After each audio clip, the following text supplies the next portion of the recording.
Hello all, welcome to our show which is We Talk Wednesdays. Today we are going to talk about the preparation for a normal delivery, and to discuss it further we have Dr. Deepa Maheshwari, who is a senior consultant at Artemis Hospitals and Daffodils by Artemis Hospital. Hi ma'am, welcome to our show. Hello. So ma'am, the first question is that normal delivery versus a C-section. So what do you say, which is better? I guess better or worse, there is nothing like this. It's about the delivery. It's the mode of delivery. It's either abdominal or vaginal, and to tell you very frankly, normal delivery is never a normal delivery. It's the mode of delivery that's vaginal or abdominal, and depending upon the various factors in pregnancy, the decision whether it's a vaginal delivery or abdominal delivery we take. Right? So nothing is better or worse, nothing is either in your, you cannot be absolutely sure in spite of doing whatever has been advised by your obstetrician to go for the vaginal delivery. Depending upon how your labor is progressing, how you are doing down the line in those 9 months of pregnancy, rather in the last few minutes of the delivery also, sometimes that vaginal delivery might convert into a cesarean section. So nothing is better or worse, depending upon the condition, a decision whether a patient is needed to be delivered abdominally or vaginally is being taken. Thank you ma'am. And what all factor determines for a normal delivery? So one, I should really correct this word for everybody. It's never a normal delivery. Trust me. Normal delivery is a general term which really makes any abdominal or any operative delivery kind of havoc in everybody's mind. It's a vaginal delivery and cesarean, right? And yes, there are n number of factors which determine whether your pregnancy will be ending up with a vaginal delivery or cesarean delivery. Now there are various factors. Most importantly, how is your whole antenatal period? Nowadays, with an increasing age of mother and with increasing comorbidities along with the pregnancy, vaginal delivery, of course, it's a preferred mode, but sadly because of various factors, probably the position of the baby, when the position of the baby is not a cephalic presentation, when the head is down in a layman term, we cannot make the patient to go through the vaginal delivery. Secondly, if in certain cases, if the placenta is low, if the placenta is the first thing which is presenting lower, we again cannot subject patient to the vaginal delivery in those and n number of factors. Say if everything is fine, the baby is down, placenta is up, and then the third factor comes, how is the pelvis of the mother, right? So pelvis is one thing which is a bony structure. If the size of the pelvis is not up to the mark with the baby's head, again, in spite of having everything fine, no medical complications, head down, placenta, everything perfect, still in those situations, which we usually call probably as a cephalopelvic disproportion, or in general way ki haddi choti thi, that means that contracted pelvis, we have to opt for the cesarean delivery, right? So these are various, and of course during the pregnancy n number of factors they come into play which determine that whether we'll be going for a vaginal or a cesarean section. Thank you ma'am for answering our question. So ma'am, what is a birth plan? Actually a lot of mothers, a lot of couples are talking about birth plan these days, and it is the talk of the town. So we want to understand from the obs and gynae that what is it and how important is this for the couples and for the doctors? I guess, that's a very legit question actually. Birth plan is something which you as a couple, new parents, and an obstetrician, they plan together. It's not like, in physiology, it's not going to be 1, 2, 3, 4, 5. Sometimes even 4 can come before 1. So birth plan is, in general, is depending how is your pregnancy going. At various stages of pregnancy, you and your doctor, they faced all kind of challenges. In first trimester, say the important challenge for the patient as well as for the doctor is that nausea, vomiting of pregnancy, and somehow you go through that. Then in the second trimester comes other factors. Then in the third trimester, the other factors they come into it. So birth plan is something where a doctor is explaining and you are also kind of in sync with the doctor in what trimester what you are supposed to expect, and in those particular days you are clearing up your doubt, and then you are making up of your mind that where are you landing up when the time the labor sets in. Say if everything is fine in your pregnancy, usually doctor starts explaining birth plan per se. I mean, where is your pregnancy going, whether we'll be able to continue with the vaginal or we might land up in cesarean section.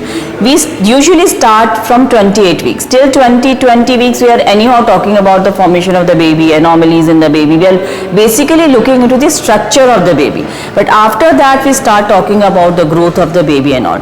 So from 28 weeks we usually discuss, even in the OPDs we discuss how is the growth of the baby, what are we expecting down the line.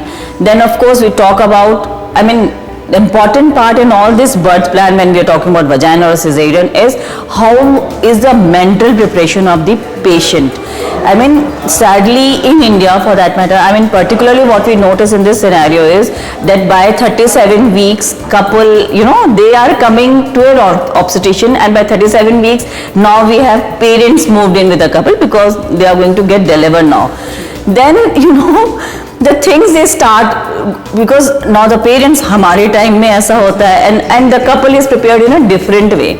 So importantly, whenever you are discussing your obstetric part with the doctor, and whatever you discuss among yourself, yes, I am doing fine, and of course a good amount of psychological support from the family, that plays a very very important role how the patient will take up during the labor, right?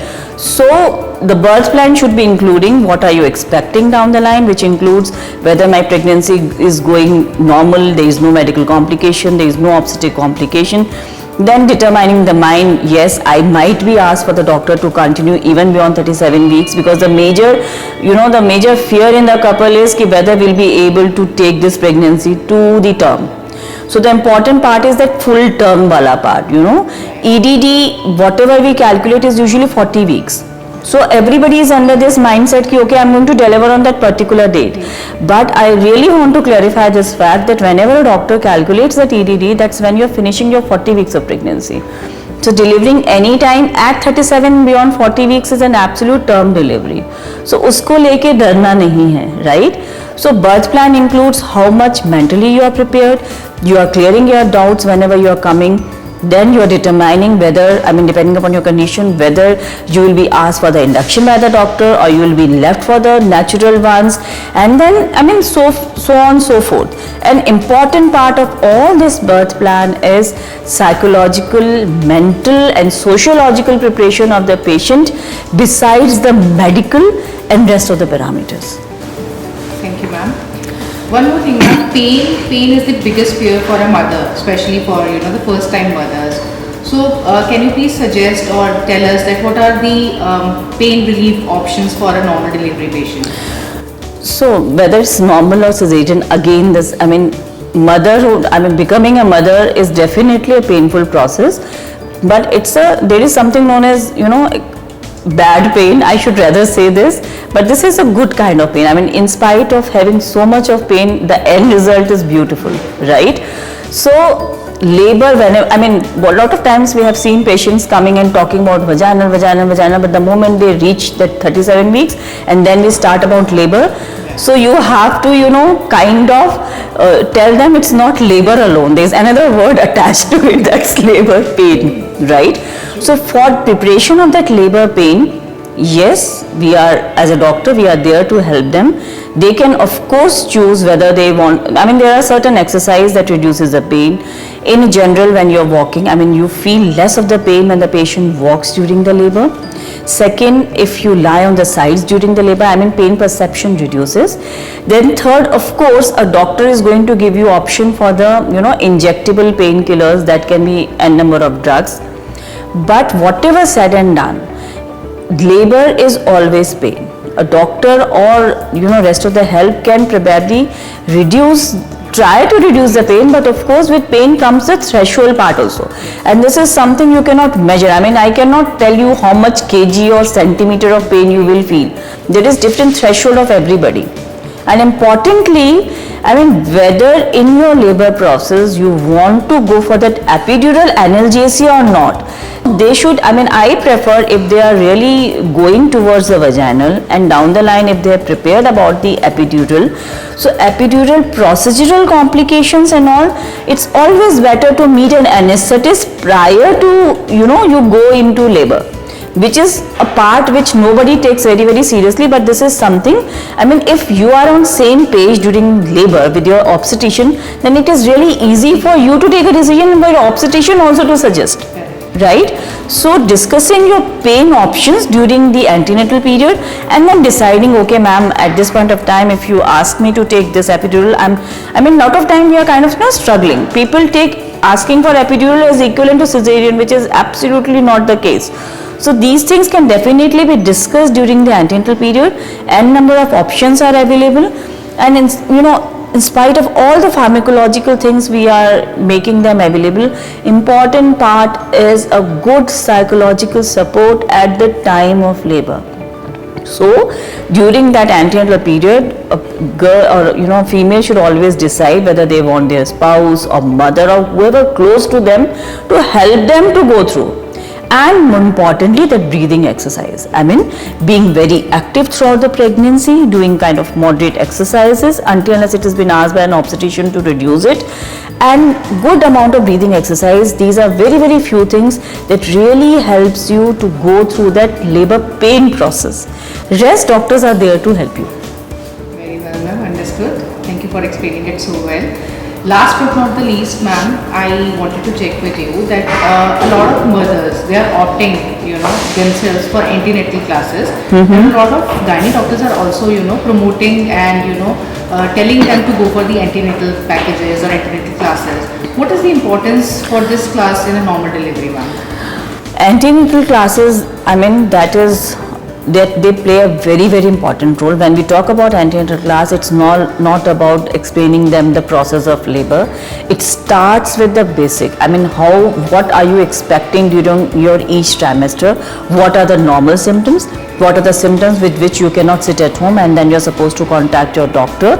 Then besides that, at every step, when you are cleared of your smallest possible doubt, then that really helps you prepare mentally when you actually go in labor. One.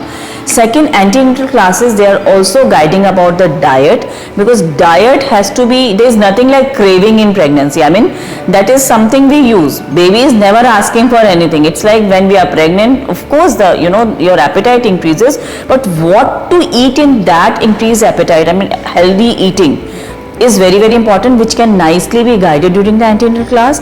Then third, what exercises at what stage of pregnancy? I mean, in first, second trimester, when we are really worried that the pregnancy should settle down in uterus, we cannot go for those kind of